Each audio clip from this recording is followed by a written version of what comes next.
Selon toi, quelles sont les conditions qui devraient être réunies pour travailler comme père aidant, puis même éventuellement là, les conditions de travail, organisationnelles, etc., pour que ça soit utile à la fois pour les destinataires de ton travail et pour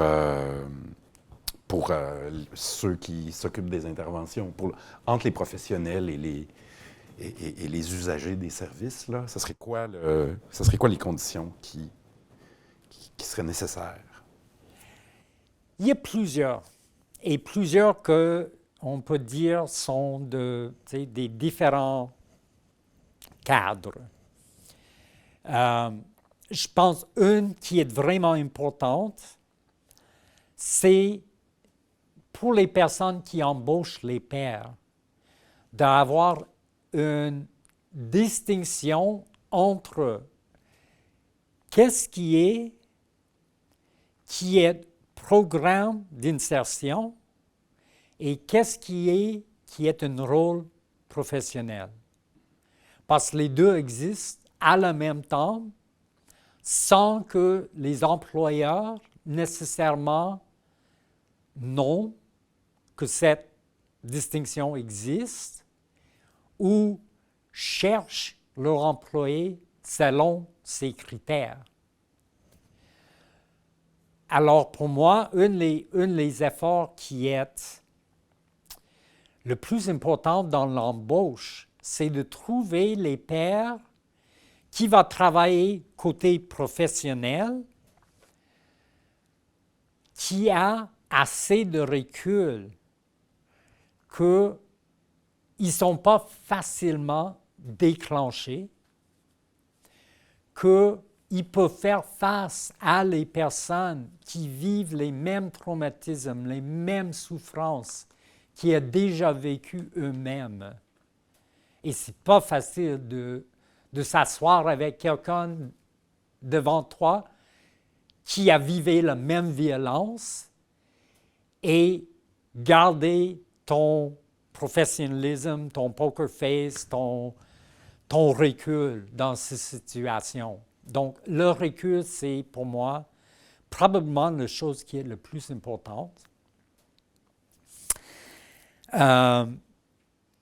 Relié à le recul, c'est que nous autres, chez Médecine du Monde, qui sont pairs, on rencontre chaque 2 semaines avec un psychologue qui offre de supervision clinique, qui est à la fois une aide à apprendre sur le métier, sur les standards de le système, sur le vocabulaire, le style de communication utilisé dans le système. Mais c'est aussi une manière de vérifier que moi, je fais bien pendant que je fais face à ces situations qui sont tellement déclencheurs, que je suis capable à gérer mes émotions d'une manière qui est saine et qui me laisse comme prête à 100% à faire mon travail. Ça me donne aussi, je sais c'est un peu bizarre, mais ça me donne un sens de avoir beaucoup accompli moi-même dans mon parcours de apprendre à gérer ma consommation, dans mon parcours de apprendre à aider les autres dans un cadre professionnel, mais aussi à voir qu'il y a encore de travail à faire pour moi. C'est au niveau émotionnel, particulièrement lié à les abus dans l'enfance, dans la jeunesse, j'ai encore du chemin.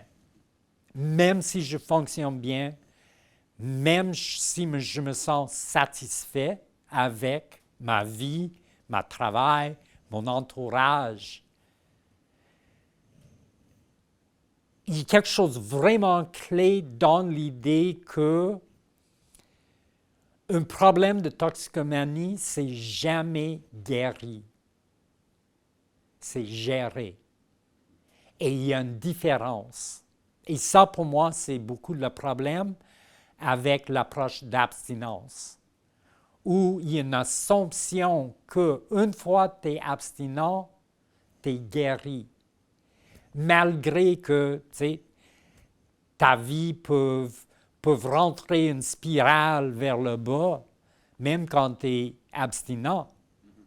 Tu n'es pas guéri si ta vie est un chaos que tu ne contrôles pas.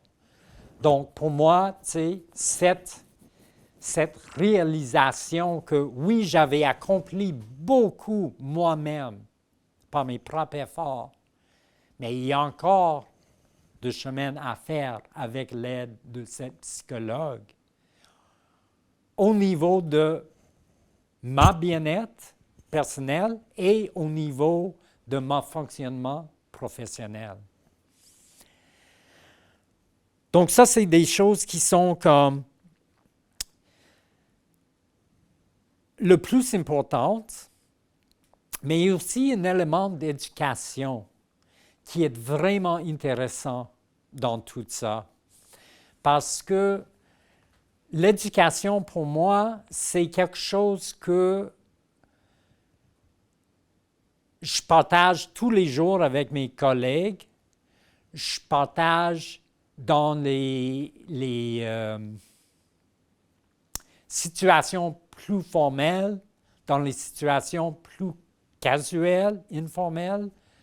C'est quelque chose que continue avec mes usagers, mes patientes, même si je ne suis pas comme pleinement dans leur culture et leur milieu maintenant.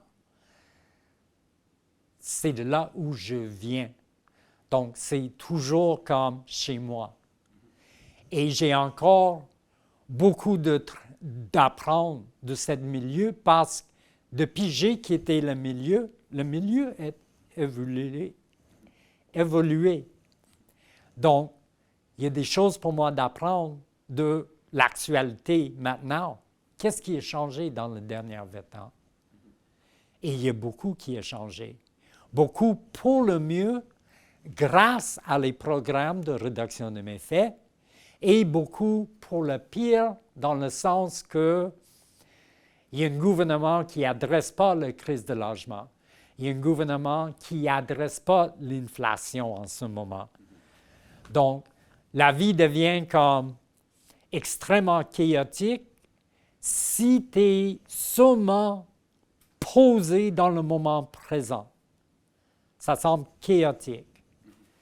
Mais avec le recul et l'opportunité d'échange d'informations, d'échange de réalité, d'éduquer nous-mêmes, on peut trouver que le chaos, c'est un peu moins chaotique que ça semble dans le moment.